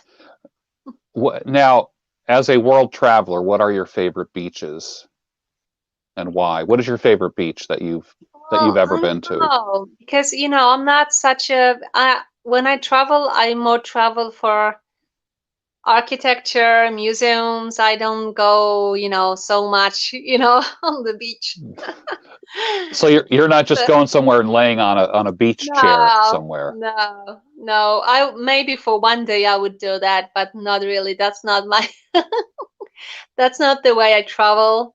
So in Poland, I like in Poland. If I go by the sea, if I'm gonna just go for walks and rest, I like in Poland. Yeah. If but so yes. What is as you've traveled the world and what is one of your just give me a couple of your favorite places that you've traveled to? Anywhere in the world, including the United States. What do you tell us? Including United States. Well, you see, I think there is a different purpose you travel in Europe, at least for me, and a different purpose I travel in the United States. In Europe, I Hmm. travel for history, for great architecture, for art, museum, all this great stuff. And in the United States, I travel more for nature, national Okay. parks. Hmm. So like I distinguish, obviously you'll have some nice architecture too in some older cities, but for me like the what I'm the most impressed is the nature. in the United Yeah. States. So in Europe, I love Italy and a lot of cities in Italy, north, south, and the Okay. island, Sicily. Oh, so many beautiful cities and little towns. Like 2 years ago, I was in Tuscany, so Yeah. I would recommend if you go to Italy, don't go like on a trip around Italy because it's too Right. much. There is so much to see. You're gonna be just rushing. Choose one, pick one region. For example, Tuscany or Umbria or whatever Yeah. we Campania. Campania is the great one because this is Campania. This is where the Naples is, and you have the what do you have there? Forgot the name of it. The volcanic city that is under the ashes. Pompeii. Pompeii, right? Thank you. So that's in Yeah. Yeah. Campania. So, so this is if you travel, pick region. So my favorite in Italy. In the States, I was just impressed with national parks of the West, and I Right. saw with Grand Canyon. But my favorite, I think, was the park, the Zion Park. I really Okay. like the That Zion Park. where's that in Utah? I think Or it's Utah. Yes, it's in Utah. The Zion. and I think Wow, yeah, that's where uh, Tanner Guzzi lives in Utah. wow. So Oh, like has a is a he's got very Rocky beautiful Mountains. area. It's beautiful. Yeah. And there was Yeah. yes. So So you it and was really impressive. I have something in common. We enjoy architecture and we enjoy art and museums. Uh, do you like modern art or impressionists? No, I don't like modern art. I like Okay. impressionism, like some older, older Yeah. art, classic Renaissance. Um, yeah. People mention All Saints Day. Sorry, I was mentioning at the beginning. Yes, we don't really follow Halloween. We don't celebrate that much Halloween. Although, you know that American holidays, are an export good, so they are also in Poland. So we have Halloween and Halloween parties, but then they are not so popular. We celebrate All Saints Day when people go to cemetery and they bring the flowers and candles and they kind of try to Hmm. remember the loved ones that passed away. So Yeah. yeah, Yeah. that's how we All right. celebrate. All right. So if I show you something right here, Okay, show me. if I show you this, Yes, Van Gogh. what's Yes. okay? All right. So who is your favorite impressionist? Do you have a favorite? I don't know. I like the Renoir a lot. I love all the Impressionists. I like Renoir. Yeah. Hmm. Okay. So many great painters from that era. Have you When been you to the think of Louvre? hmm? Have you been to the Louvre? Yes, but I was like 10 years ago, and I only had few hours. It was not even the full day. Like two big museums like Louvre, or even in the New York City, you have Metropolitan Museum of Metropolitan? Art. Yes, you cannot have few hours to do that. You need at least one full day or the best 2 days because after many hours you're just tired. You don't absorb the art like you Hmm. cannot focus that much. So it's better to Hmm. have at least 2 days for a big museum like that. So Louvre is the most popular museum in the world. They have the biggest amount of, I think, 11 million people per year, as far as I remember. Hmm. Very popular, Hmm. and it's great. It's amazing. It's amazing. I would recommend D'Orsay. Wow, yes, I agree. D'Orsay is.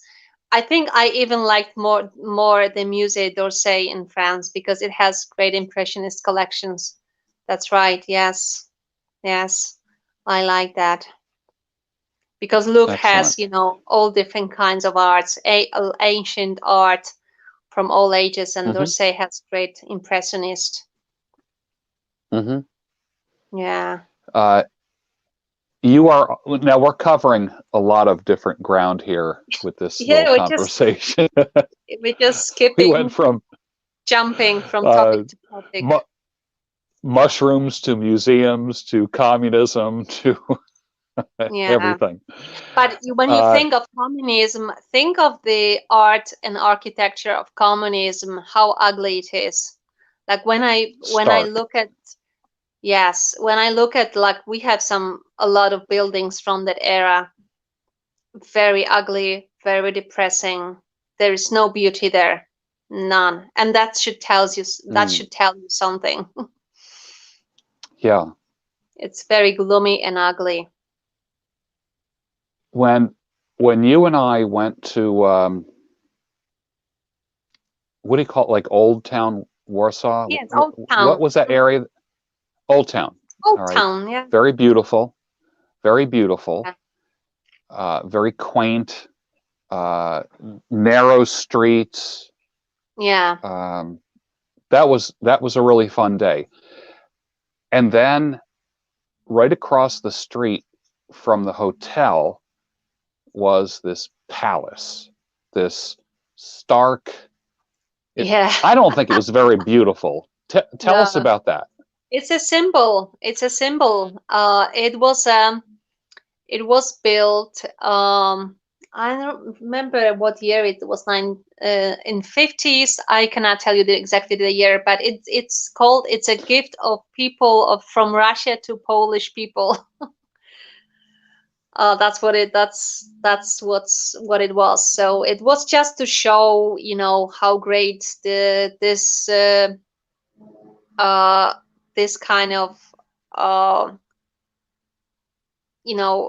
how great socialism is, like, to kind Yeah. of try to, despite, okay, economy is in a horrible state. People don't have, they have nothing, they don't have food, they don't have the basic needs are not met, there is censorship, you have no freedom, but then you have this great building, kind of, to you know to kind of show that, this is great, this is great. Yeah. Despite everything that you struggle, in your everyday life, it's great. So, Yeah. yeah, Uh, it's a bit irony. it's it it divides people. Some people say it should be torn down. Other people say leave it up Yes. because it's a symbol Yeah. of what you've gone through. Yes. Yes. Yes. I agree that we should leave it. I think it's it will have some function. It's a part of our history, but I think it will also remind us of those horrible times, and I think we need to remember, because, as you mentioned, now there are a lot of movements in the world that would like to, and in many countries, that really are people are just fascinated again with socialist ideas. Yes, I Yeah. am from Poland. Sorry, I'm reading. So people are fascinated and they think it's so great. So you need things to remind you how horrible of the system it is, and it never ends well. It always comes to terror and to taking away your freedom. Always ends up like that. Always ends up in creating poverty. So everybody is, like, I would say, in one sentence, everybody is equal, yes, but everybody is very poor. So you are equally very poor, Wow. apart from the ruling party, because always you have the Communist Party, which is a ruling party, and then obviously they have privileges, and they don't live the life that everyday people, like normal people, regular people live. But everybody else is just lives in poverty and has no freedom. And yes, you Yeah. are equal in that. Very So, interesting. yeah, so it's, being like, it's utopic, yes, and thinking that this is the right way to go. knowing all the history, it amazes me. And I think that's Yeah. people, because the people don't know the history. And that's why I was mentioning to you before I started reading Gulag Archipelago by Solzhenitsyn. This is about Solzhenitsyn. gulags, Yeah. the labor camps in Russia, in Soviet Union, after the Yeah. revolution, the history after the revolution 1917. And I think this is compulsory. It should be a compulsory reading for everybody. These are facts. It's There. not made up stories. These are the facts, how it was, how the whole system worked. Yeah. I think I'm going to download the audiobook and listen to it a little bit every day on my way Yeah. to work. I want to be able to go through. I remember reading it in, when was it written? 75, 76, maybe? I think, yeah, early 70s. I think it was published, I think 1972. Yeah, I believe so. But 72. it's, yeah, late 60s or early 70s. Yes. Yeah, Yes. And I think that Solzhenitsyn, I think he fled to America as far as I remember. So yeah. he I do lives. remember that quite well.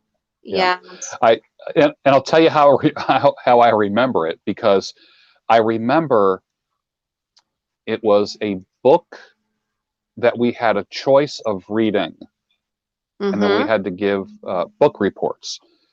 And I will never forget, I had a copy of Gulag Archipelago in my hand in a music class, and we were studying Jesus Christ Superstar, which was a musical play that Mm-hmm. came out Ah, okay. probably around that same time.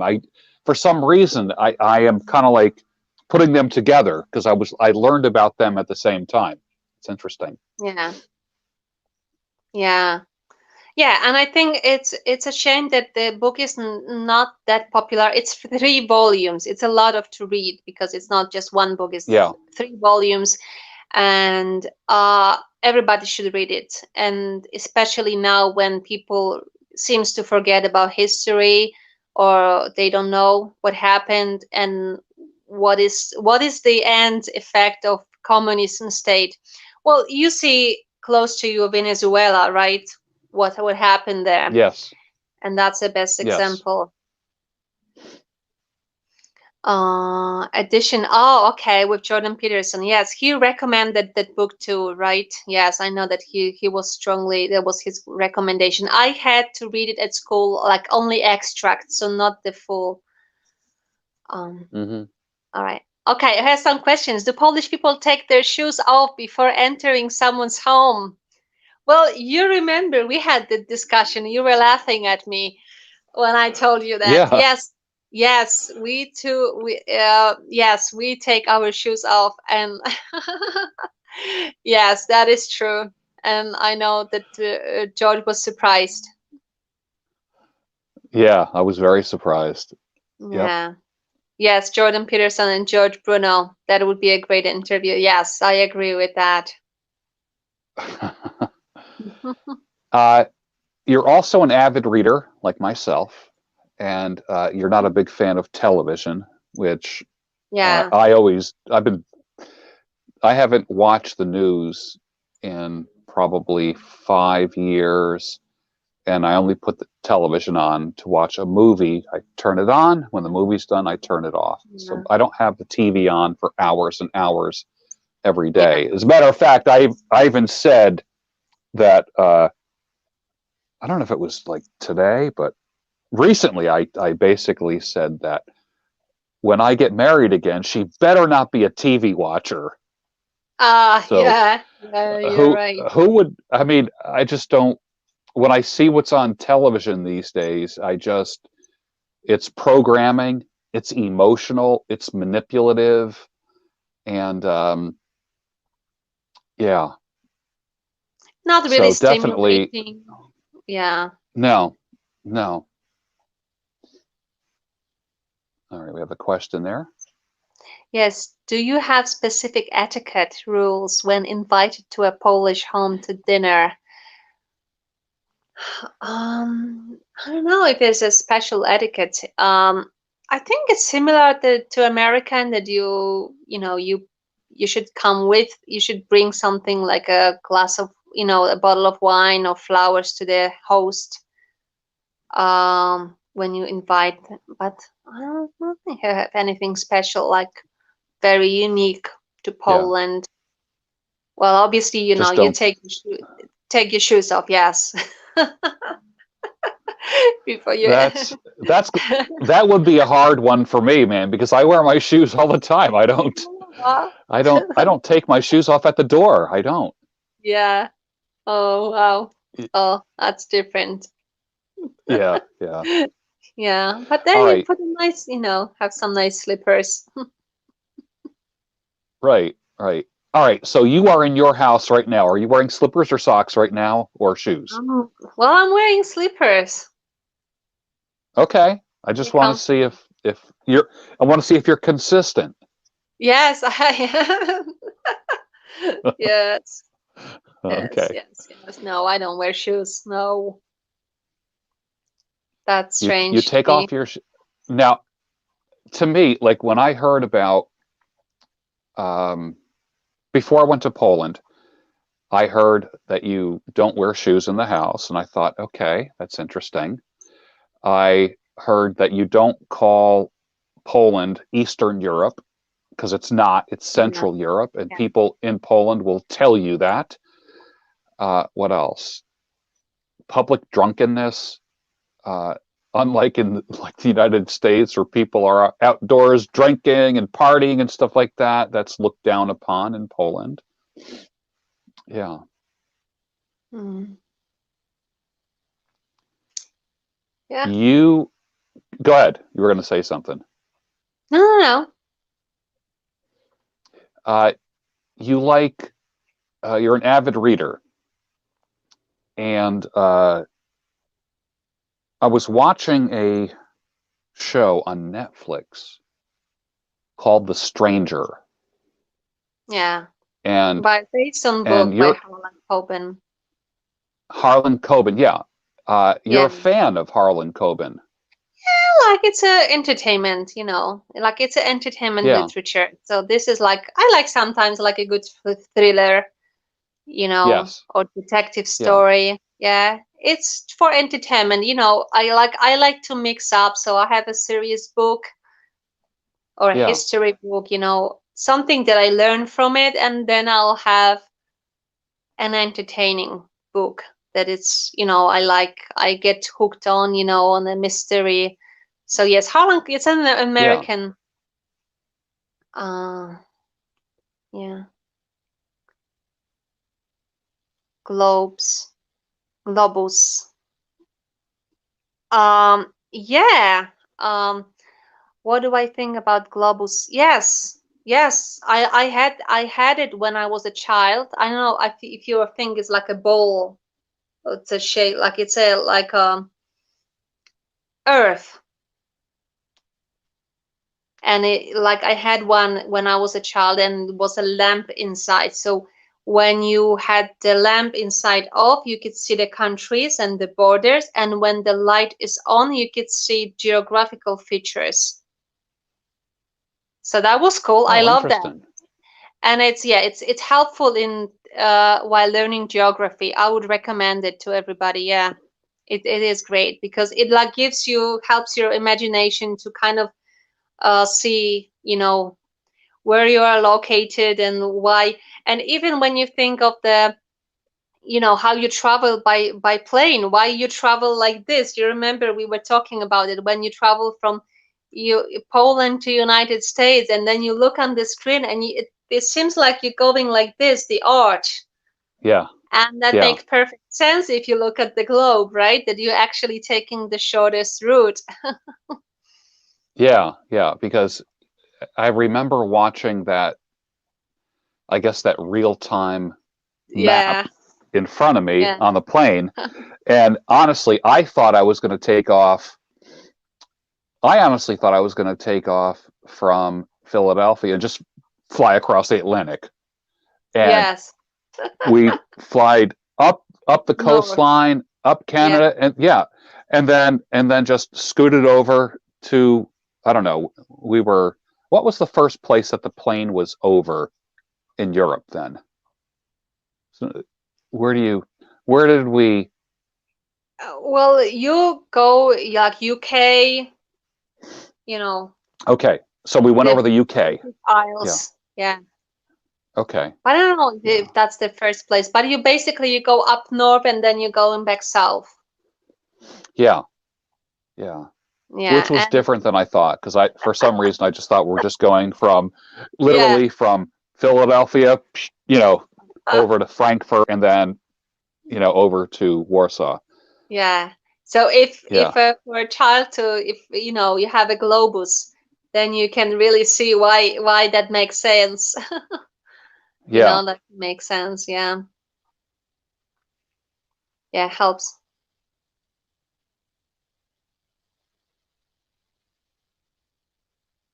Oh, So wow, really?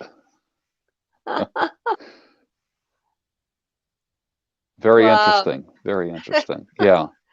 Yeah, well, that's good. Thank you. That's great to hear good things about your country. Yes. Yeah. Yeah. What Yeah. do people in Poland think of the United States? What do you think of uh, now? You know about the states. Yeah. You know about the states because of me, and you get my interpretation of the news. And I'm a slight conspiracy theorist, and I'm not a mainstream media news Yeah. kind of person. What is the biggest news source in Poland? Like, is Well, it like BBC? Is it Reuters? What is it? well, we have the pretty much the same. We have the some news channels, Polish news channels. Hmm. Some are left winning, some are right winning. There Okay. is a one that is like a public government, like the one that is in the hands of the current government. So obviously now it's more right wing because we have right wing government, so it's in the hands of right wing. But then it changes, during if after the election, if the left wing wins, then this channel is changing its tunes, and they have different journalists. But generally, yeah, we have some news stations and mainstream news stations. And if you don't want mainstream, then obviously you have other sources, internet, that you can Hmm. find, not mainstream news. So it's pretty As much the same. as uh, as an economist, someone who knows economics, international economics, business, um, and such, how how does politics affect business in Poland? Does it as much as it affects business here in the United States? Businesses have become so political here. Oh yeah, I think that's everywhere. That's everywhere. In most of the countries, yes, yes. Hmm. It affects in many ways because obviously when you think about taxes, if um, if they raise taxes or lower the taxes, that affects the business. What are the regulations? How easy it is to set up the company in Poland? Unfortunately, it's not that easy. I mean, the regulations are quite complicated. The tax law is complicated. Like people complain about just that it's very complex. It's not friendly, but Yeah. it affects. And obviously, you have, well, I think you need some involvement of government because you have some strategic areas like energy, right? It needs to be it needs to be somehow managed on a different level because this is your Hmm. security, the energy. But I think that it's the less, if generally the less involvement is the better. The less involvement of the government is the better. Yeah. Um, but obviously, what we also deal with is those big corporations, the international corporations, also American ones, right? And you know that they can be pretty powerful. Yeah. So, like sometimes maybe you need the government to step in to kind of allow the Polish companies, to compete and to kind of increase their chances, because they will not stand a chance. Let's face it, they will not Yeah. stand a chance with big corporations like that. Um, so so I guess there are cases that it may be good to have some involvement of government. Mm-hmm. Mm-hmm. So yeah, but but generally, the less it is involved, the better, because people, if you have economic freedom, people thrive usually, and companies thrive. Yes. Mm. Where does this unspoken assumption of immediate exclusivity when dating in Poland come from? Okay, so we have a dating question. Is there an assumption of immediate exclusivity? So this is a social question. So when people In start Poland. dating in Poland, do you just stay with that one person, or do people play the field? Is there something? I don't know if I'm the right person to ask, because I don't know about, I can tell about my generation. Yes, I would say yes. Like, Mm-hmm. at least that's my experience. So yes, that you date one person. But I don't know that Yeah, people who are now, 20 years old, how do they do it? I don't know if that's yeah, the assumption. But I think it is a little bit. I think the dating word, it is different in Poland and in the United States. That's for sure. yeah, It is yeah, different. I mean, obviously, we have impact of social media. Yes, we do. But I think it's still, you know, you'll have more of that approach, of exclusivity, even at the yes, beginning, that you are just exploring with one person, not you meeting 10 people and just trying to see. But obviously, we have the dating apps and all this stuff. Yes, yes, that is present. But so I don't follow yeah, that. So I don't know. I don't know. yeah, Really. yeah, Maybe even people who are my age, maybe if they use the dating apps, maybe that has changed too. But at least what I've experienced, it's really exclusivity from very early. yeah. Yeah. Uh, Marek says it is very difficult to do business in Poland with regulations and Yes. taxes. Okay. Yes. So thank you for saying that. Yes. Yes. I think so. I think so. I have many friends who tried, who have like little companies, and it's not friendly, and it's a shame. It's a shame, because basically, like big corporations, hardly any of them really pay taxes, because they use loopholes, or they use the tax paradise. So it's okay. We have a question. Yeah. All the TV stations are left leaning or center. Peace is the party in power, is calling itself conservative, but has a socialist economy approach, and in fact doesn't implement conservative ideas. 100% agree. Yes. So law and justice, that's peace, right? This is the ruling party, law and justice. So Law and justice. ideologically, yes, they are right wing in terms of like, approach to church and conservative values. They preach about conservative values, but economically, they are socialist party. So Okay. that's why it's very misleading. So when you cannot tell really right wing, left wing, because it's not purely right wing, and it's a shame that they are just following the socialist approach. Um, Yeah. Do you think where there will be a pole exit? I don't think so. I don't think so. Um, still European Union is quite popular, and I think that Poland is very dependent right now on European funds and likes the European money. Um, um, our governments like the European money, although you know you you have to remember that you never get anything for free. Right. So you, Right. you should bear it in mind that nothing comes for free, and in this case too. So what I don't think there will be poll exit. I don't think so. But who knows? Maybe in 5 and 10 years, because depends also how the European Union is going to really look like, in the future.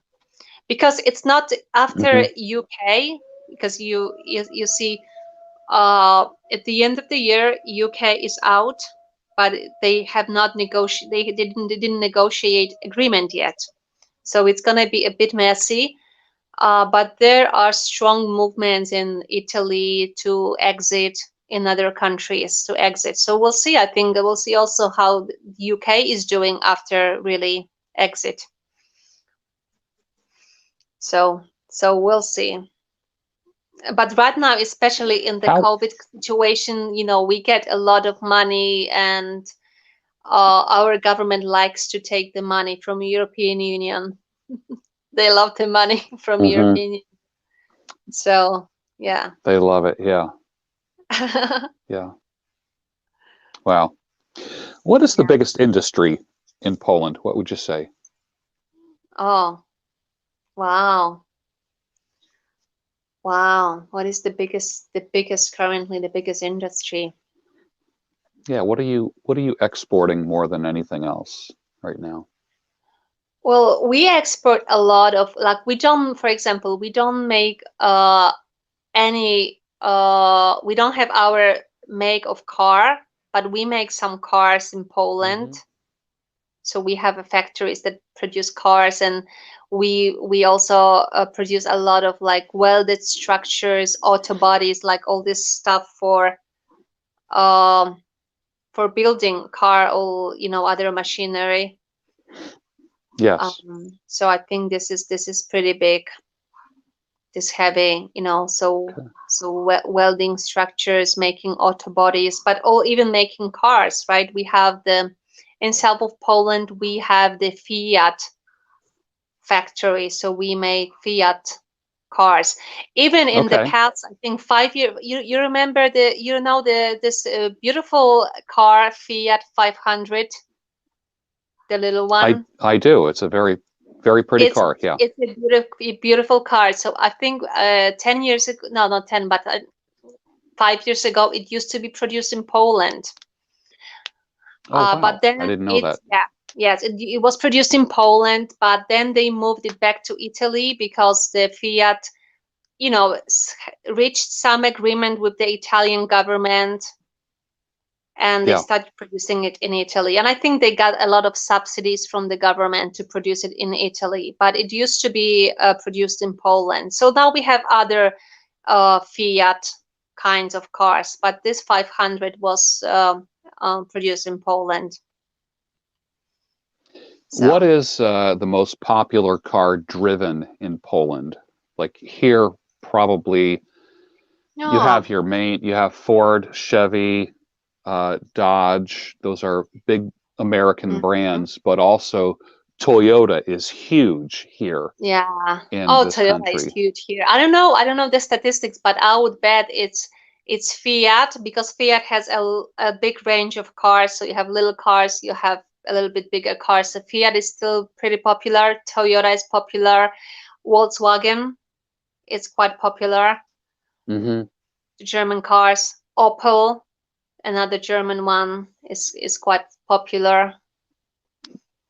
Um, Yeah, well, Ford yeah. a little bit, yeah. Um, then Hmm. some French cars like Peugeot, Renault, Citroën, but Yeah. maybe not so much anymore. some French cars. Yeah, Skoda or Skoda. That's a I never Czech heard of that. car. Skoda, yeah, it's a Czech car, Oh, but okay. it's a Czech part, but I think it has the engine from Volkswagen, so I don't think it's like Okay. 100% Czech. Yes, it's a like traditional Czech car, Skoda. Yeah. Yeah. Um. So I think these are the most popular ones, and some Korean. What is this Excellent. Korean brand? Mm, Kia? well, Kia too, but Could it there's be another one, the cheaper one than Kia. Forgot the name of Hyundai? it. Yes, Hyundai? Hyundai too. Yeah, but so yeah. Hmm. Yeah. Okay. Excellent. Excellent. All right. So Yeah. you are 5 hours in front of me. So for me right now, it's 2:19 in the afternoon. For Yes. you, it's 5:19. But we're going to be Yes. dropping back an hour in about a week, and then we're normally 6 hours apart. You're 6 hours ahead That's of right. me. So it's early evening for you. Did you eat dinner yet? No, I didn't. And and what will you have for dinner tonight? Oh, I don't know what I'm gonna have. I think I'm gonna have a soup. Um, but I'm not sure what kind of soup because I still have to make it. Maybe I will make a pumpkin cream soup. I have some pumpkin, and I like in this time of the year I make the pumpkin cream soup with some Yeah. hot peppers Oh, that sounds good. and I also add like a little pieces of crispy bacon, and that Right. just gives a little nice taste. Oh, that sounds good. Mike says clocks go ahead tonight, George, not in a week. Okay, so I guess Wow. it's tonight Okay. then. So So tomorrow you we know go in how? back to 6 hours. Yeah. Yeah. So I'll find out because my phone will automatically, adjust itself. Yeah. Uh, Yes. Yeah. definitely. So you find out tomorrow morning. Yeah. I'll wake up at 4 o'clock to do my walk, like I Oh, really do every day. So um, you're going to have to email me or text me the name of that wine. I'm going to go to the wine store this afternoon myself and see if I can find that wine that you recommend, and then I'll give you my review on yeah. how do you say the name again? How do you say the name? Tempranillo. Tempranillo. Okay. Tempranillo. All right. Yeah. Yes. Okay. I will try that. So, what does the rest of your night hold for you in Poland? What are you doing? It's a Oh, it's Saturday night. late. Yeah, it's 7:30. I don't stay up that much, so I have to make some food, eat my dinner, finish because it's Saturday, so it's like a day for housework. So finish all my Right. housework. Right. Um, I'll Right. just do some reading, maybe, Okay. listen to a podcast. So yeah, not going out. That sounds good. I cannot even go to like a concert, like Philharmonic concert, and because everything is closed, nothing is working. Yeah. So Yeah. there's nothing really even cultural to do, cannot go to the Yeah. movies anywhere. Well, Um, you can always watch my podcast. So, yes, I can. Yes. I already watched your morning vlog. oh, you did. So Okay, yes, good. yes, Good. yes, That's I good did. then. So All right, excellent. Good. yeah, Well, thank it's you. good. Thank you for Yes, joining us today and thank you. fielding all these questions, all these interesting questions from Yeah. people all around the world. Um, there was people from everywhere. I can't believe how many people from Poland and from Europe Yeah, were on I was on the nice to be broadcast today. surprised.